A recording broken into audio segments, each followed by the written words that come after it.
2012년 9월 11일 웨키트 시간입니다. 미첼 매드버드라는 영화 평론가가 이런 얘기를 했습니다. 평균적으로 미국 어린이들이 6세까지 텔레비전이나 비디오 테이프나 영화를 보는 시간이 평생 동안 아버지와 이야기를 나눈 시간보다 더 길다. 달리 말하자면 할리우드가 다음 세대를 키우고 있다. 이런 얘기를 했습니다.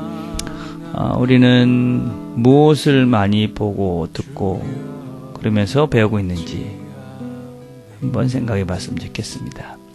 우리 같이 듣고 있는 찬양은 시편 42편 찬양입니다.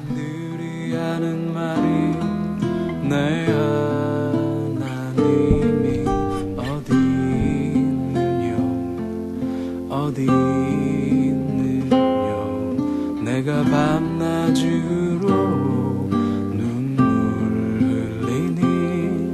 주여 어찌합니까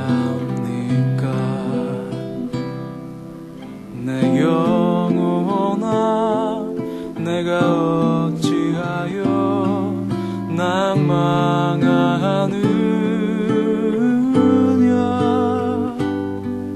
내가 어찌하여 불안하는고 너는 너의 하나님을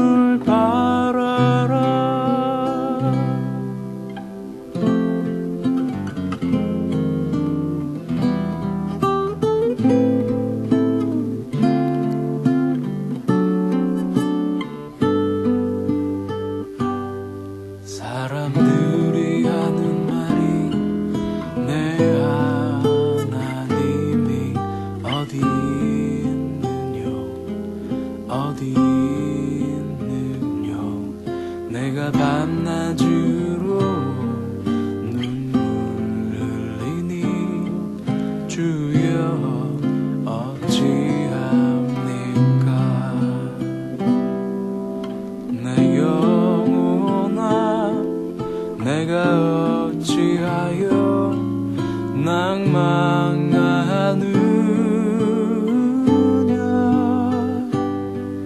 내가 어찌하여 불안하는고 너는 너의 하나님을 바라라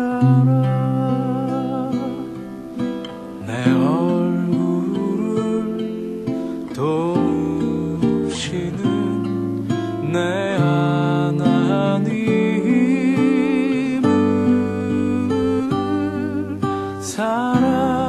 살아계시는 내 하나님을 너는 너의 하나님을 바라라 하나님 아버지 감사합니다. 오늘도 하나님을 바라보며 하나님 앞에 나옵니다. 말씀 가운데 깨달음을 주시고 또 우리가 말씀 가운데 살 수 있도록 은혜를 베풀어 주옵소서. 예수님의 이름으로 기도드립니다. 아멘. 오늘 우리가 같이 나눌 말씀은 마태복음 21장 17절에서 22절까지의 말씀입니다. 마태복음 21장 17절에서 22절 제가 봉독하겠습니다. 그들을 떠나 성 밖으로 베다니에 가서 거기서 유하시니라. 이른 아침에 성으로 들어오실 때에 시장하신지라. 길가에서 한 무화과 나무를 보시고 그리로 가사 잎사귀 밖에 아무것도 찾지 못하시고 나무에게 이르시되 이제부터 영원토록 내가 열매를 맺지 못하리라 하시니 무화과 나무가 곧 마른지라. 제자들이 보고 이상히 여기 이르되 무화과 나무가 어찌하여 곧 말랐나이까. 예수께서 대답하여 이르시되 내가 진실로 너에게 이르노니 만일 너희가 믿음이 있고 의심하지 아니하면 이 무화과 나무에게 된 이런 일만 할 뿐 아니라 이 산들아 들려 바다에 던져지라 하여도 될 것이요 너희가 기도할 때에 무엇이든지 믿고 구하는 것은 다 받으리라 하시니라. 아멘. 오늘 우리가 같이 살펴볼 이 말씀은 예수님이 성전을 깨끗이 하신 사건과 연결되어서 이해를 해야만 합니다. 그러니까 예수님께서 성전에 들어가셔서 성전을 깨끗게 하셨습니다. 근데 그 성전은 어떠한 곳이었습니까? 아주 화려하고 또 아주 많은 종교적인 그런 행사들이 벌어진 곳이었습니다. 그렇지만 그 안은 아주 썩었고 또 그 안은 부패된 장소. 그래서 예수님께서는 그것을 다 깨끗게 하셨습니다. 그러고 난 다음에 이제 성 밖으로 나와서 베다니에 계시다가 그 다음날 아침에 다시 성으로 들어가시면서 길가에 있는 한 무화과 나무를 보게 되었습니다. 그 무화과 나무를 보시니까 잎사귀가 아주 많이 있었습니다. 이 무화과 나무는 잎이 나기 전에 열매를 맺는 그런 나무라고 그럽니다. 그러니까 이들이 잎이 무성하다 하는 것은 열매가 있어야만 하는 그런 상황이라는 것입니다. 그런데 주님께서 그 열매를 찾으셨는데 열매를 찾지 못했습니다. 그래서 예수님께서 그 무화과 나무를 저주하십니다. 그러니까 그 무화과 나무가 곧 말라서 죽게 됐다. 그런 이야기입니다. 이 당시에 이 무화과 나무, 이것은 그 당시 사람들이 그냥 일반적으로 길거리에 있어서 요기를 면하게 해줬던 그런 나무였습니다. 그렇지만 또한 이 무화과 나무는 그 당시에 이스라엘을 상징하기도 하였습니다. 그러니까 이 당시에 이 무화과 나무에 많은 이 잎이 무성했다 하는 것은 그들이 어떤 외적인 그런 화려함, 그러니까 다시 이야기하면 종교적인 열심들, 행사들, 성전들, 사람들, 뭐 이런 것들을 이야기하는 것이죠. 외적으로 드러난 여러 형태들. 그런 것들을 보면 분명히 어떤 내적인 열매들이 있어야 되는데, 그런데 실제로 열매는 없었던 것입니다.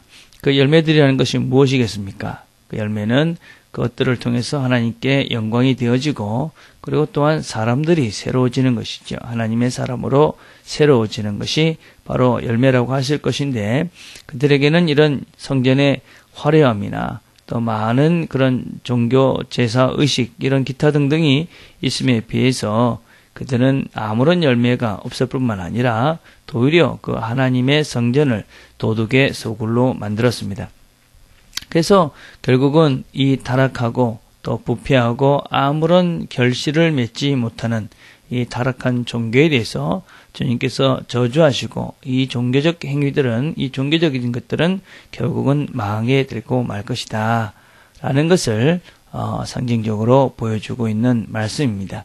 그래서 그런 외적인 여러 가지 모양은 있지만 실제로 내적으로 아무런 열매를 맺지 못하는 그런 나무들, 그런 인생들, 그런 종교들은 결국은 망하게 될 수밖에 없다 하는 것이 이 무화과 나무의 저주에 해당하는 말씀이다 라고 할 수 있습니다. 이것은 사실은 우리 개인적으로 적용해도 마찬가지라고 할 수 있습니다.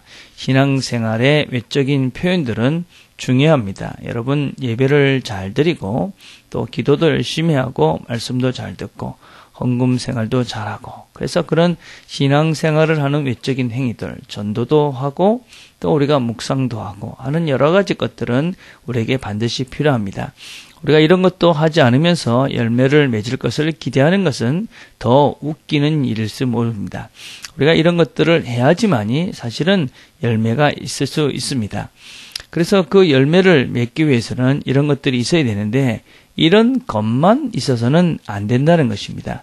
이런 것들을 통해서 무엇이 있어야 되느냐? 결국은 열매가 있어야 됩니다. 그 열매는 무엇입니까? 갈라디아서 5장 22절과 23절에 보면 오직 성령의 열매는 사랑과 희락과 화평과 오래 참음과 자비와 양선과 충성과 온유와 절제니 이 같은 것을 금지할 법이 없느니라. 그러니까 결국 우리가 신앙생활을 한다는 것은, 그래서 예배를 드리고 말씀을 듣고 기도를 하고 헌금을 하고 전도를 하고 하는 여러 가지 일들은, 이런 일들을 통해서 결국은 열매를 맺어야 되는데, 그 열매라는 것은 결국 우리의 삶 가운데 나타나는 사랑의 모습, 기쁨의 모습, 평화의 모습, 다른 사람을 잘 참아주는 모습, 다른 사람을 불쌍히 여기고 도와주는 마음들, 착한 마음들, 그리고 충성스럽게 나에게 주어진 일을 성실하게 감당하는 것, 그리고 절제하고 사치스럽지 않고, 그리고 다른 사람들을 부드럽게 대하는 그런 온유한 모습들, 이런 것들이 사실은 우리에게 실제적으로 있어야 되는 삶의 열매들이다라고 할 수 있다는 것입니다. 그래서 우리가 신앙생활도 해야 되지만 그런 신앙생활을 하는 그런 목적이 어디냐, 이런 열매들을 맺어가기 위해서 우리는 신앙생활을 한다는 것을 명심해야 되고, 그런 열매가 없는 신앙생활, 그것은 하나님이 별로 기뻐하지 않는다는 것을 기억해야 합니다. 물론 열매가 없기 때문에 신앙생활도 하지 않는다, 그래서는 영원히 열매를 맺을 수 없는 자가 된다는 것도 기억해야만 합니다. 자, 그런데 이 말씀이 갑자기 열매가 없는 무화과나무를 저주하다가 엉뚱하게 21절과 22절에 믿음의 이야기를 하고 있습니다. 21절과 22절을 다시 한번 읽어보겠습니다. 예수께서 대답하여 이르시되 내가 진실로 너에게 이르노니 만일 너희가 믿음이 있고 의심하지 않으면 이 무화과 나무에게 된 이런 일만 할 뿐 아니라 이 산더러 들려 바다에 던져지라 하여도 될 것이요 너희가 기도할 때 무엇이든지 믿고 구하는 것은 다 받으리라 하시니라. 기도하면 다 주신다, 그 말씀이 아닌 것이지요. 이 얘기는 우리가 이 열매와 연관해서 이해를 해야만 합니다. 이 말씀 너희 지금 열매가 어떻게 말랐습니까? 물어보니까 갑자기 이 말씀을 하시는 것입니다. 너희들이 믿음이 있으면 된다 하는 것입니다. 열매를 맺기 위해서 무엇이 필요하느냐? 결국 열매를 맺기 위해서 너희들이 그런 외적인 신앙생활도 해야 되지만 그런 신앙생활을 하면서 믿음으로 그런 신앙생활을 해야 된다는 것입니다. 믿음으로 예배를 드리고 믿음으로 기도를 드리고 믿음으로 말씀을 듣고 믿음으로 헌금을 하고 그렇게 믿음으로 전도하고 그렇게 믿음으로 하나님을 믿는 마음으로 그런 종교적인 행위들을 해야지만이 우리 속에 열매를 맺어가는 것이지, 믿음이 없이 그냥 행위로만 해서는 그것이 진정한 열매를 맺어갈 수 없다 하는 것이 바로 이 말씀의 핵심입니다. 그래서 주님께서는 너희들이 믿음을 가지고 구하면 무엇이든지 믿고 구한다, 다 받는다 하는 것은 너희들이 그렇게 믿음을 가지고 구하면은 너희들이 원하는 진정한 열매들을 맺어갈 수 있다. 사랑의 열매, 희락의 열매, 화평의 열매, 오래 참음과 자비와 양성과 충성과 온유와 절제와 같은 그런 온전한 인격이 새로워지는 우리의 삶을 새롭게 하고 풍성하게 만들어주는 진정한 열매를 우리가 맺어갈 수 있다라고 말씀하고 있는 것입니다. 하나님을 믿는 믿음, 하나님이 우리를 사랑하시고 우리보다 더 큰 우리의 그림을 그리고 계시다 하는 것을 믿는 믿음, 그런 믿음으로 우리가 하나님 앞에 나아가 예배하고 기도하고 또 말씀 가운데서 순종하는 삶을 살면서 하루하루 성실하게 살아갈 때 하나님께서는 우리 삶 가운데 하나님이 기뻐하시는 아름다운 열매들을 맺게 해주실 것이고, 그 믿음으로 우리는 날마다 하나님과 더 가까워지고 또 주변의 사람들을 행복하게 만들어주고 나 자신을 정말 사랑하면서 정말 행복하고 기쁜 삶을 살아갈 수 있는 그런 삶들을 우리가 살 수 있게 될 것입니다. 오늘도 하루를 시작하면서 우리가 하나님을 믿는 온전한 믿음으로 하루의 모든 생활들을 성실함으로 최선을 다할 때 하나님께서 원하시는 아름다운 많은 열매들을 삶 가운데 맺어가게 될 것입니다. 좋은 열매를 맺어가는 그런 좋은 날 되기를 간절히 바라겠습니다. 기도하겠습니다. 하나님 아버지, 참 감사합니다. 하나님께서 우리들을 사랑하셔서 우리에게 귀한 믿음을 주시고 그 믿음을 통해서 우리의 일들을 보고 세상을 보고 사람들을 보고 또 신앙의 여러 일들을 감당케 하신 것 감사합니다. 하나님께서 주신 이 믿음을 우리가 귀히 잘 간직하고 또 믿음으로 날마다 우리 삶들을 성실히 살아서 삶 가운데 하나님 원하시는 아름다운 열매들을 많이 맺어갈 수 있도록 하나님 도와주시옵소서. 하나님께서 오늘 우리 모든 식구들이 있는 곳마다 하나님 원하시는 사랑과 평화와 또 참다운 즐거움이 풍성해지는 아름다운 삶의 현장들이 다 될 수 있도록 아버지 축복해 주옵소서. 예수님의 이름으로 기도드립니다. 아멘. 오늘은 우리가 허브장 모임이 있는 날인데 우리 허브장들을 위해서 여러분들이 기도해 주셨으면 좋겠습니다.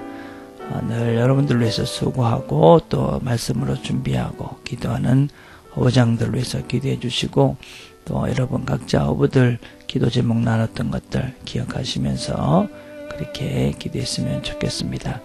우리가 같이 기도하는 이 기도는 우리 모두를 하나로 만드는 아름다운 시간입니다. 하나님께서 우리에게 주신 공동체를 기도를 통해서 하나가 되는 아름다움을 누려가는 좋은 시간들이 됐으면 좋겠습니다. 개인적으로 기도하는 시간들을 갖겠습니다.